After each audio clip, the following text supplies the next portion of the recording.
In the time before AT&T fiber internet.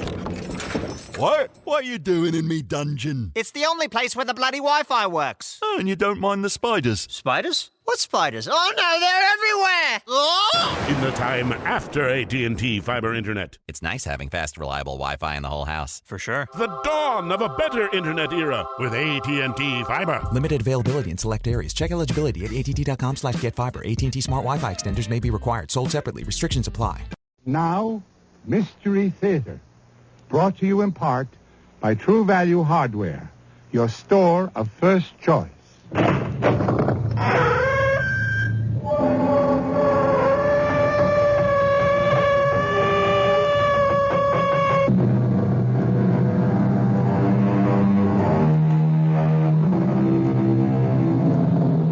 Come in. Welcome. I'm E.G. Marshall. I'm so glad you're here. You, in person, in the flesh, bone, blood, and tissue. It's all very cozy, very comforting to think of you listening at your ease to the weird little tale we're about to bring you. But where is the rest of you? The other part of you? Where is your astral body? You didn't know you had one? What is an astral body? Well, according to the largest dictionary we could find, it is a subtle counterpart of the physical body, accompanying, but not usually, separated from it. Now, the key word here is usually, for some swear that the astral body can, and on occasion does, separate itself from the physical body and go wandering off on its own. Mother? Yes, dear? Is he with you now? He just left. But he was there. Yes? Mother, what you saw was Adam's astral body. Are you telling me I saw a ghost? It's happened again. You saw Adam, Mother, but it wasn't Adam in the flesh. Not the flesh that was lying beside me in our bed. A very different kind of flesh. Maybe not flesh at all.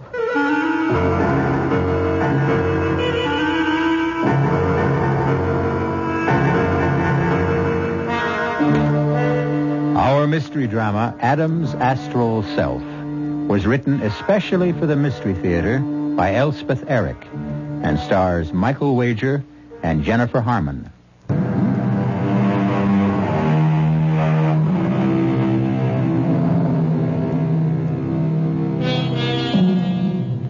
This is the story of an actor named Adam Farr. An actor is someone whose whole effort is to become someone else, all the while remaining out of necessity himself. The character he portrays or becomes is therefore a sort of second self, living for the moment within the actor's body. Any actor can pretend. Only a very great actor can become. The second self of a great actor has a power and a pliancy that is often quite incomprehensible, and Adam Farr was a very great actor. We bring you now an account of the many strange things that happened to him, or that he made happen to himself and to others. Ooh, Adam. Ooh, Adam, it's cold. We need another blanket. Would you get up and get one? I can't get to sleep. Adam? Adam, I'm freezing. Please get a... Adam? Adam, don't pretend with me. Please, Adam. Oh, Adam. Oh, oh, dear.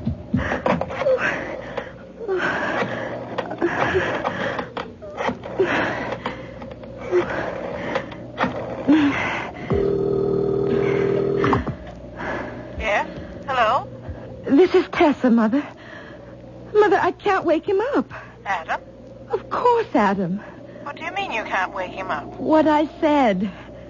He isn't sick, is he? I don't think so. He looked all right when he was here. What's that?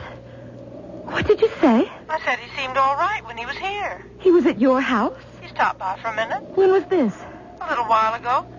Matter of fact, he just left when you called. Mother, I'm coming over. I need to talk to you. It's kind of late. I'm getting dressed and taking the car. I'll be there in a half an hour. Adam? Adam? Oh, it's happened again.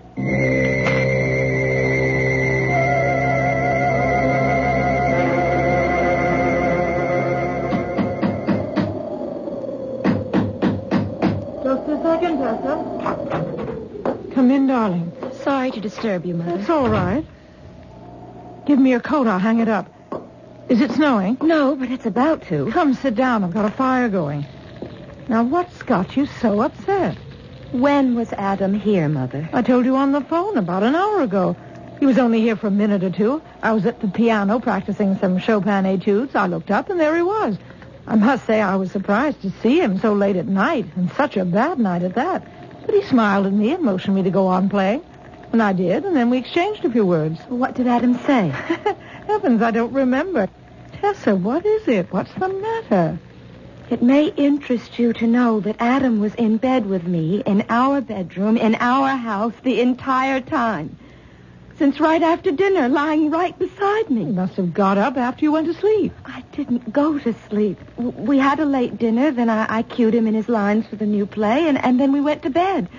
A little later, I felt cold. I couldn't get to sleep. It was so cold, and I asked him to get up and get an extra blanket to put over us. I couldn't rouse him, and that's when I called you. He was here. I saw him. What you saw, Mother, was Adam's astral body. Are you telling me I saw a ghost? You saw Adam, Mother, but it wasn't Adam in the flesh. Not the flesh that was lying beside me in our bed. A very different kind of flesh. Maybe not flesh at all. Anyway, that's how Adam explains it. Explains what? It's not the first time it's happened. Remember when he was doing that play about Napoleon? He went to Corsica to see where Napoleon was born. I don't remember Adam going to Corsica. He didn't go to Corsica. He was rehearsing the play. He projected himself to Corsica. Astrally. You mean he imagined himself in Corsica? He went to Corsica. How could he if he was here? By an act of his unconscious will.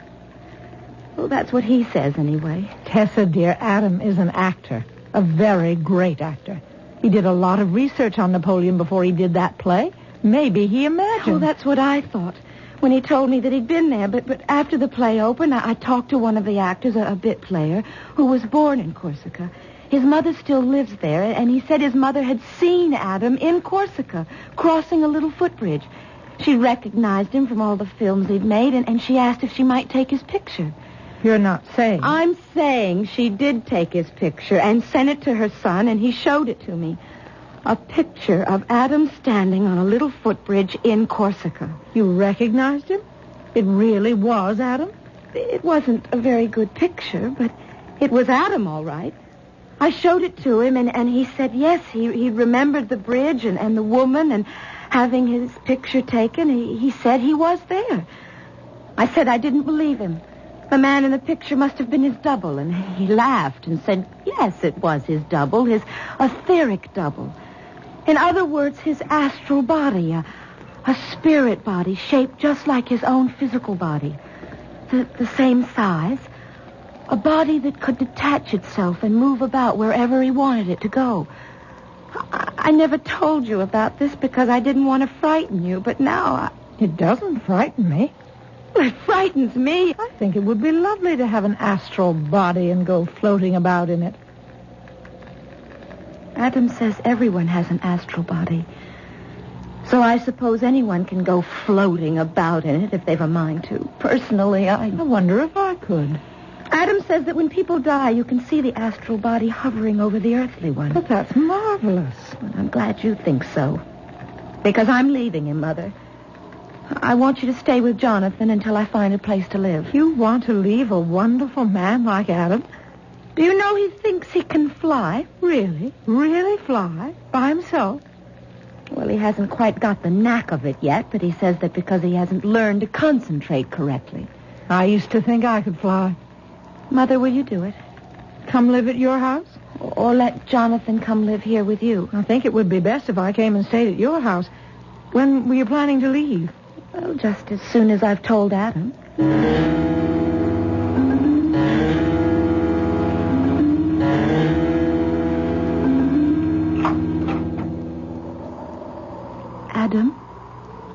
Adam, wake up. Oh, what time is it? What are you doing up? I want to talk to you, Adam. Huh? Hey, it's still dark out. I'll turn a light on. Got your clothes on. Where you been? Or are you going someplace? I've been at my mother's house. You went to see Maida? What for? Adam, were you at her house earlier this evening? Yes. I was there for a minute. She was playing a Chopin etude, one I liked. I wanted to hear it more clearly. You knew she was playing Chopin before you went to her house? Why else would I go there in the middle of the night? Mother lives 15 miles from here. How could you know that she was playing Chopin at all? I didn't know she was. I knew. There's a difference. Well, if there is, I can't see it. Well, the way a farmer knows it's going to rain, he doesn't know, but he knows. He couldn't give you evidence, but he knows. Oh, Adam. You can call it precognition if you like. You can call it telepathy. I don't care what you call it. Would you believe me that when I asked you for the 10th time to marry me, I knew you'd say yes just before you said it? And the other 9 times I knew you'd say no and tell me it wouldn't be fair to your little boy. Oh, I don't care whether you believe me or not. It's true. It happens all the time. I don't take any credit for it. It's simply true. The way you went to Corsica? I did go. And stayed here at the same time to rehearse the play. How? Do we have to go all over that again? I don't know how I did it. I simply did it. Call it astral projection. That's what the books call it, though I've never read any of them. All I know is that when I'm in a certain state of mind... What state of mind? A kind of relaxed concentration. Something... Well, sometimes there's a sudden click. And then... click, click, click. And then something is released and takes off and goes free, liberated. I don't expect you to understand. And this latest notion of yours that you can fly? Not yet. But soon. Men have flown, you know. You've heard of Peter of Alcantara, haven't you? The great Spanish ascetic. He flew over the tops of trees whenever he had a mind to. And Joseph of Cupertino, a flying monk. Everyone's heard of him. 17th century. A Capuchin. One day while he was praying, he floated off the ground and up to the altar. No, stop. And back again. You can say it was religious ecstasy in his case, but what about Daniel Douglas Home in the 19th century in England? What about Simon Magus at the time of the Emperor? Oh, Adam, stop it. I can't listen to any more. Oh, my poor darling, I mustn't expect you to understand. You're so sweet, so simple. How could you possibly comprehend the power of the unconscious will? The human psyche, Tessa, was designed to do more than gape at things and give them names. It can control things, not just wait for things to happen. Make them happen. I don't understand. I don't want to understand. There is nothing to understand. Oh, my darling, there is so much to understand. There's so much power within us, lying there, crouching there, holding its breath, waiting. Adam, you are a great actor, a great artist. I'm just a... Oh, being an actor has something to do with it, I suppose. Yes, in my best moments of creativity, I have the sensation of being selfless, timeless. Yes, I feel that. But I don't feel that. On the other hand, it may have to do with my pineal gland. There's a little grayish red thing attached to the third vertebra. They say it looks like an eye. It actually has a retina and a lens. Imagine. And it's said to be the seat of the soul. Adam, everything you say may be true. Oh, it is. I haven't expressed it very well, but it's way beyond me. I don't have your mind or your talent or your penal eye. Maybe so. I can't comprehend what you say. Oh, it's all right, darling. No, it's not all right because it confuses me and it makes me unhappy. I don't want to make you unhappy, Tessa. I can't live with all this talk of astral bodies and pineal glands. I can't understand it and I don't like it. Don't try to understand this. I'm not going to try, Adam. I'm leaving you. That's absurd. Oh, as soon as it's light, I'm going to drive into town and take a room in a hotel. Mother will be here in the morning to stay with you and to look after Jonathan. I'll follow you. I'll follow you and bring you back. It won't do any good. I'm going now, Adam. Tessa! Something's happening. What is it? What's happening to me? I can't stay on the bed. Tessa, hold me down. Don't let me... I'm rising in the air. I'm floating. Like Simon Majors, like Peter of Cupertino. Tessa, come back. Hold me down. Adam, no, I wasn't can't. ready for this. Adam, I'm leaving. Come back. Hold me down. Tessa! Tessa!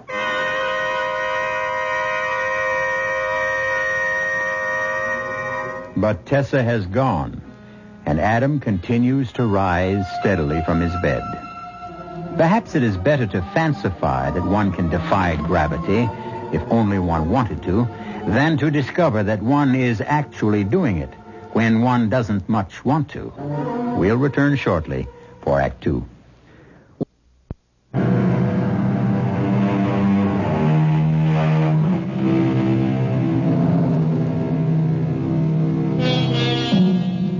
Adam Farr's wife, Tessa, left his house, and it is a week since her mother, whose name, by the way, is Maida, moved in. Adam, as we know, is endowed not only with a great acting talent, but also with a peripatetic soul, which on previous occasions has seen fit to take flight from his stationary body. How will he fare with only a mother-in-law to keep him anchored down?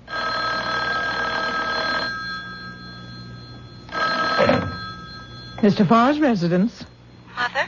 Tessa, I thought you'd never call. Where are you? Well, that's what I called to tell you, but I don't want Adam to know. Well, Adam's upstairs. I hope he hasn't picked up the extension. He never does things like that. Are you all right? I'm fine. I'm in a motel about a mile out of town on Route 9. The Valley Motel, Cabin 6. Is it a nice place? Nice enough. There aren't very many people here. It's out of season, but it's okay. How's everything with you? Oh, all right. A little tense, maybe. Adam goes into rehearsal next week, you know. I know. That always makes him tense.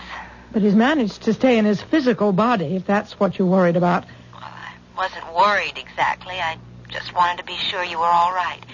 And Jonathan, how's Jonathan? Jonathan's fine. Has he asked about me? I told him you went on a little trip for your health. Tessa, I better hang up. I think Adam's coming downstairs. Okay. Was that Tessa? Were you listening in on the bedroom phone? I wouldn't do a thing like that. That's what Tessa said. So it was Tessa. Well, yes, it was. Did she say anything about coming back? No. She's with a man, Maida. No, she's not. I saw her. You couldn't have seen her. You don't even know where she is. In my mind, I saw her with a man. Well, your mind is mistaken. It never is. Maida, I need her back. I go into rehearsal next week. She knows that. Maybe she's forgotten. No, she hasn't. Did she say something about it on the phone? No, but I did. You do realize how important it is to have her back with me before rehearsals start, don't you, Maida? I suppose I do. It's vital, vital. Well, maybe. Maida, do you feel well? Me? I feel fine. You don't look well. You look as though you're coming down with something. Well, I'm not. It must be this terrible weather we're having. I don't mind it. Drafty old house. This is a nice house. God bless you. I've always liked this house. You're catching a cold. I'm not. Adam, what are you trying to do? Don't you see, if you were to get sick, not seriously sick, just a little sick, Tessa would come back. Please, Maida. You want me to catch a cold just to bring Tessa back to you? If only you would, please, Maida. Don't you... Well, I won't. See? It's gone already. I'm fine. Adam, did you give me that cold? I mean, did you wish it on me? I was thinking how nice it would be. Just a little cold, Maida. Nothing serious. Just a sniffle or two.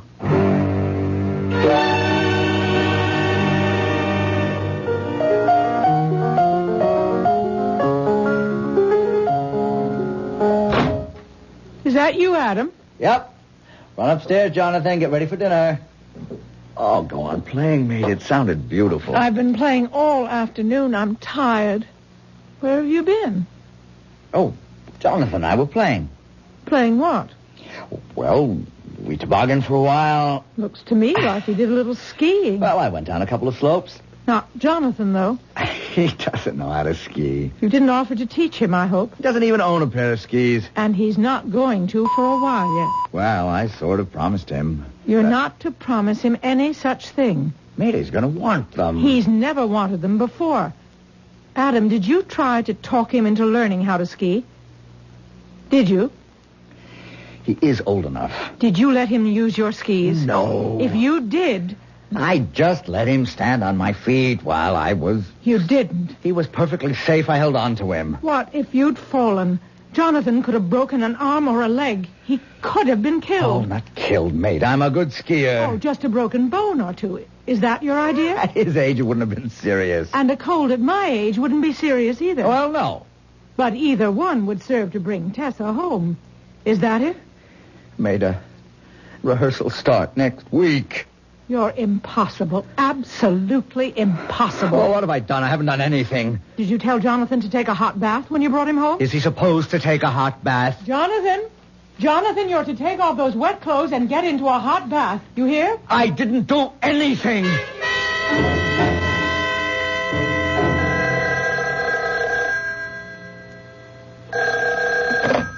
Hello? Tessa, I had to call you. Yes, Mother. I don't know if I should tell you this, but your fool husband has some sort of idea that if I got sick, you'd come home.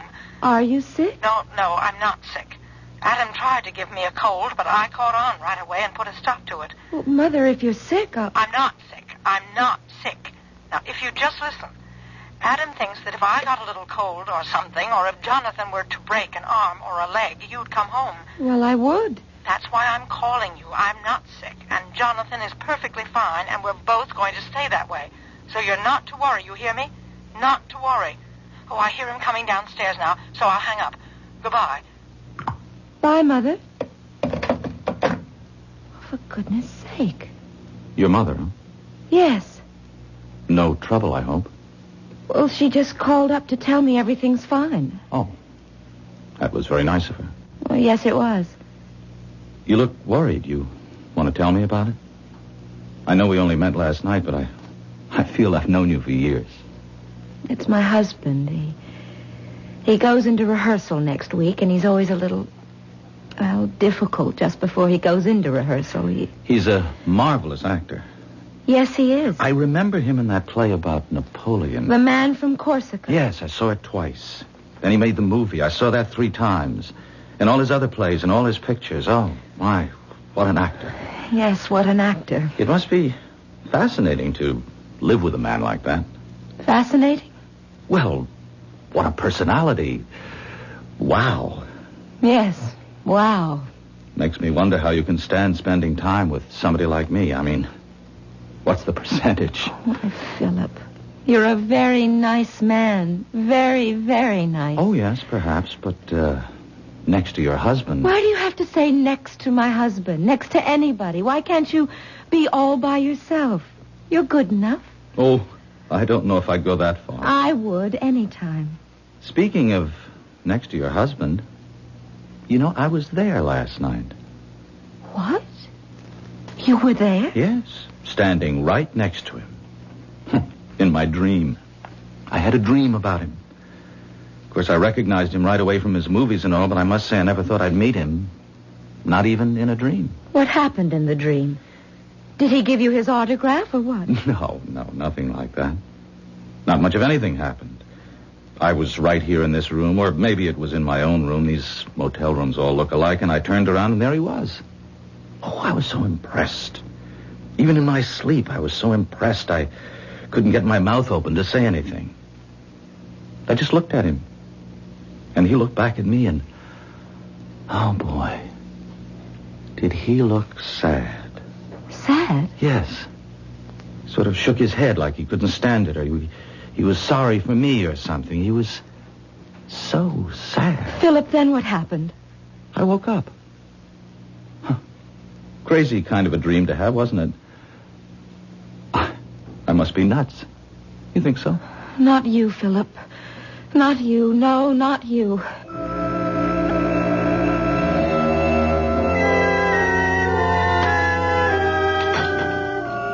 Bring your coffee into the living room, Adam. There's a fire going.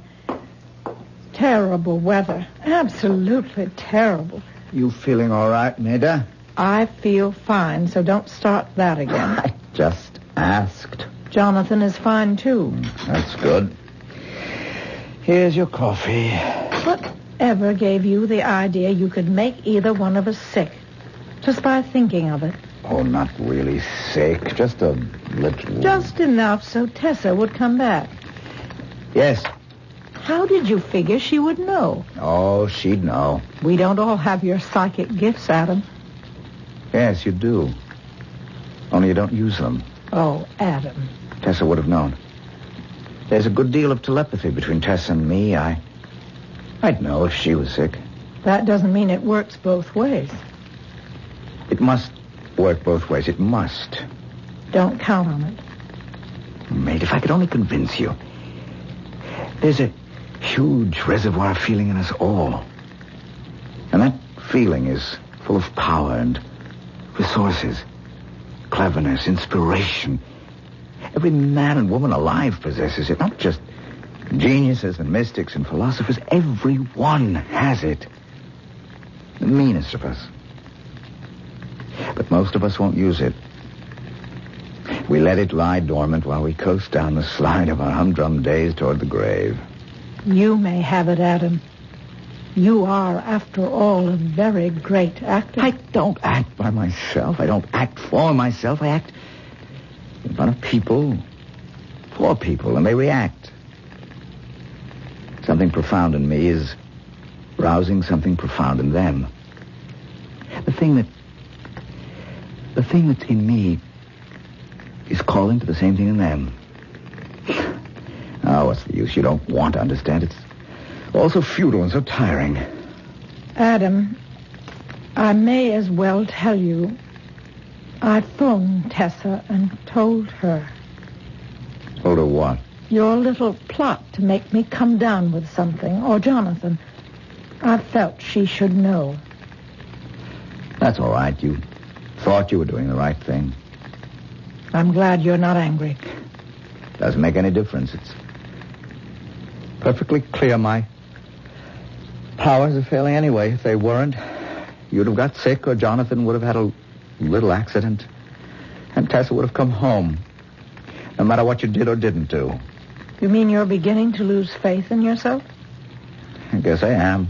You don't think anymore that you can fly? Tessa would only come home. Well, she won't. She'll never come home, and I'm lost. Adam, what's the matter? I don't feel well. What is it? I don't feel at all well. Adam, why, you have a fever. Your head is hot. I'm sick. I'm burning up. I'm going to call the doctor. No. Maida, come back here. I don't want a doctor. But you need I don't one. need anything. I'm sick. I have a fever. I think it's a very high fever. Yes, I am sick. I'm very sick. And now my wife will come home.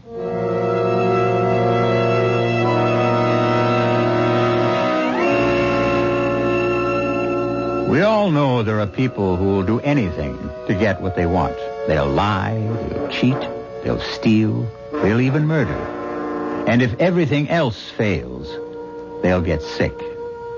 Such a one is Adam Farr, the great actor who is now not acting. Not with a fever of 105, he isn't. I'll be back shortly with Act 3.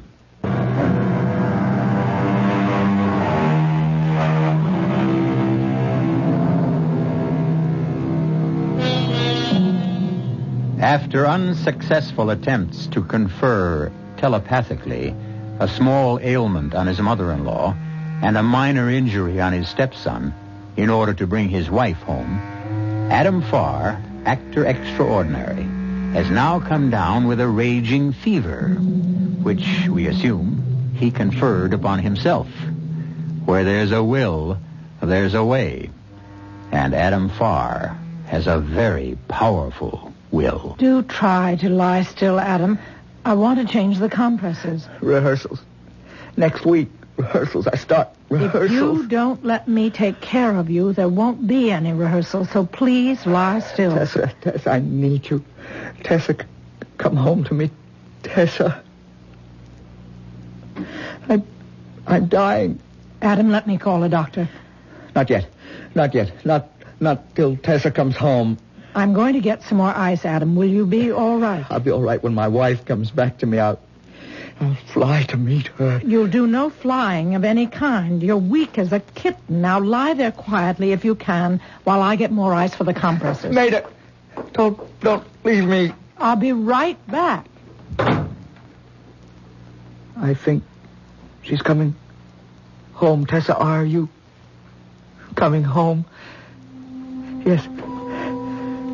Yes, you are on the way. You are driving along the road to our house. Oh, drive carefully, my precious. A little faster. But carefully, my love, carefully, yes.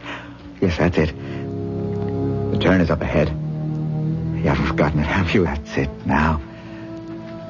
Up the driveway between the rows of fir trees that we planted ourselves. Now, slow down for that last curve. Now, stop. You are here. I knew you'd come. Oh, I knew it, my love. I'll fly to meet you. This is the moment for me to fly. Oh, wait for me, my love. Out of bed. Over to the window. Wait. Lord, how weak I am, but it won't be easy to fly. Float through the window, straight down to you. You're getting out of the car now. Yes. The window's closed.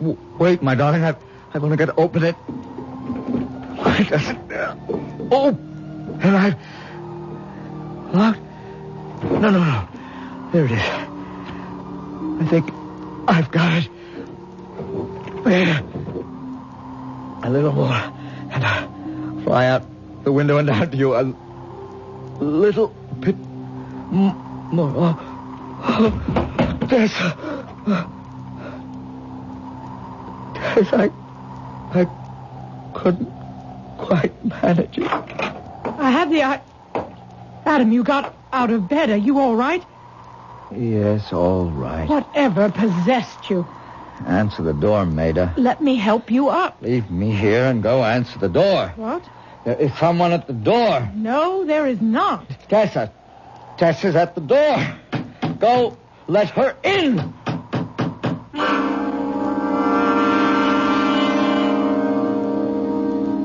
Tess, it was uncanny. There's no other word for it. I'd gone to get some ice from the kitchen. I suppose that's why I didn't hear the car drive up. When I went back, he was lying on the floor by the window. It was open a few inches. He must have opened it. Heaven knows what he was trying to do. Whatever it was, the effort was too much for him, and he collapsed. I tried to get him back into bed, but he said never mind to answer the door.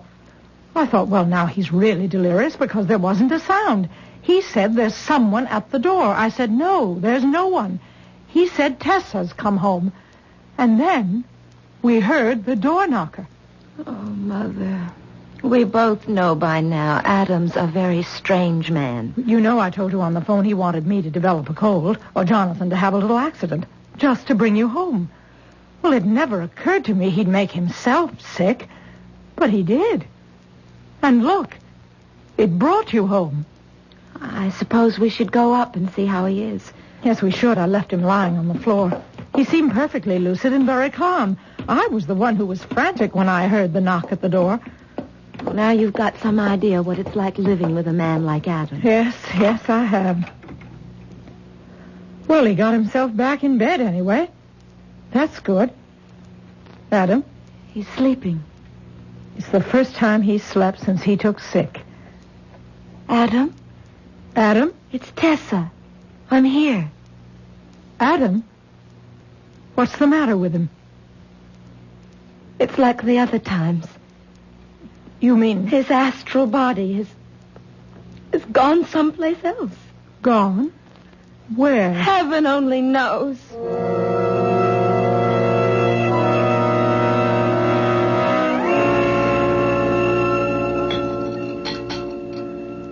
Here's tea for both of us, dear. Lord knows we need it. Thank you, Mother. It's all so strange, isn't it? Very strange. Not just this. Not just his leaving his body this way, but the whole thing. How he made you come back and everything. Tess, tell me, how did he get the message to you? How did the telepathy work? It didn't. What do you mean it didn't? You're here. I'm not here because of Adam, Mother. You're not? I'm not here because he's sick. I had no idea there was anything wrong with him. But you're here? Why I came back to tell him that the separation's final. Permanent. Mother, I've met a man, a very nice man. He'll be here pretty soon. You'll meet him. I hope you like him. Well, of course, if He's a very ordinary man. There's nothing unusual about Philip. He's like 100 million other men. You love him? I think I do. Of course, I've only known him a short time. He was staying at the motel. We were almost the only people there. We spent a lot of time together. And, oh, Mother, it was so restful, so peaceful. Well, darling, of course I don't want to influence you, but do you know how much Adam loves you? I suppose. All the time you've been away, he's talked of nothing but you. You know he goes into rehearsal next week. I know. He says he can't do it without you. He'll have to. Tessa, when I went in to check on him, he looked so different. So quiet and content. I'm sure that must be because you came home. I know he thought he'd brought you home. But even so... Mother, I can't be concerned anymore with what Adam thinks. Tessa, when I went back into the bedroom with the ice cubes and found Adam on the floor, he was right in front of the window, and his fingers were bleeding. And the window was open a couple of inches. Mother... Tessa, I think he was trying to fly. You don't... Yes, I do. I'm ashamed to admit it, but I've made fun of him about this notion he could fly. I've made fun of him about a lot of things. Your ordinary man would have been resentful or angry or embarrassed. But not Adam. He was very sweet, very humble. Humble? Adam humble? My dear, he doesn't claim extraordinary powers for himself. He says we all have them. Well, I don't have them. Oh, that must be Philip. Now, be nice to him, Mother. Well, of course. Come in, Philip. Yes, thank you. Philip, this is my mother. Mother. How do you do? My daughter's been telling me about you. Hello. Will you have some tea, Philip? No, thank you. Tessa... Well, come, sit down, anyway. Tessa, I've got to tell you something. Would you like me to leave? I'll go upstairs and check on Adam. Is he here? Of course he's here. He's been sick, Philip. But I just saw him. You couldn't have. Well, yes, he didn't look sick. He looked very well. Where do you think you saw him? On the road. Just outside the house. He was standing in the middle of the road. Well, that's impossible, Philip. He's been upstairs in bed since last night. No, he was standing in the middle of the road, I tell you, waving his arms. Philip, you imagined it. Remember, you had a dream about him one night back at the motel? No, look, this wasn't any dream. I was driving along looking for the house, and there he was right in the middle of the road. No, Philip. I talked to him. And just what did he say? He said that if I took his wife away from him, he'd kill me. Oh, Philip. But you must understand, Philip, that wasn't the real Adam Farr who said that. Well, then who was it? It was the astral Adam Farr. I don't understand. What's that, his stand-in? Well, something like that. Tessa, I don't want you to think he scared me or anything like that. I mean, it was sort of sudden and it was spooky, but I still want you to come away with me. I mean, I'll take my chances if you will. Tessa? Will you? Will you, Tessa? I don't know. We can go a long ways away from here. Well, let me think about it. All right. If you want to. Go back to the motel. I'll call you in a day or two. All right. I'll be there. And whatever you decide, I know you'll decide the right thing. I hope so. I'll be right by the phone. I'll have my meals sent in. Call me any time of the day or night. I'll show you to the door, Philip. Tessa, remember, I love you. I'll remember. I'll be waiting for your call. She'll call you. Wait, Philip. Wait. He's gone. Call him back. I'm going with him. You're sure? Yes, I'm sure. I'm going to get my coat. Tell him to wait for me. If you're sure. Philip? Philip! Oh, good Lord! Adam! What was that noise? Look there! Oh, no. It's Adam and Philip. They're not moving, either of them. What happened? Adam jumped from the bedroom window. Philip was standing right beneath it. He killed him. Just as he said he would. Either that, or he was trying to fly. I'll call the police. Oh, wait. Do you see it? See what? That mist rising from their bodies. Thin, bluish, a sort of vapor floating toward the sky. See? There it goes. There it goes.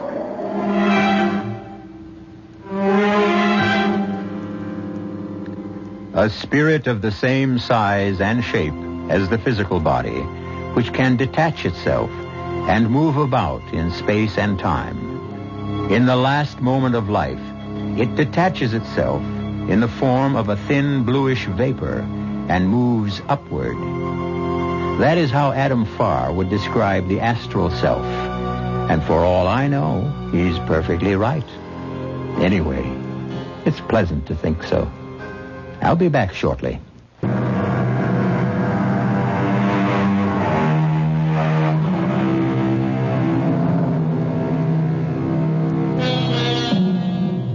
Perhaps you didn't believe a word of our story. I wouldn't blame you. I'm not 100% positive I believe it myself. On the other hand, I'm not 100% positive I didn't believe it either. We are, after all, dealing here with the human soul. And when it comes to the human soul, I'm ready to believe anything. Or, on the other hand, nothing. Our cast included Michael Wager, Jennifer Harmon, Jacqueline Brooks, and William Redfield. The entire production was under the direction of Hyman Brown. This is E.G. Marshall inviting you to return to our Mystery Theater for another adventure in the macabre. Until next time, pleasant dreams.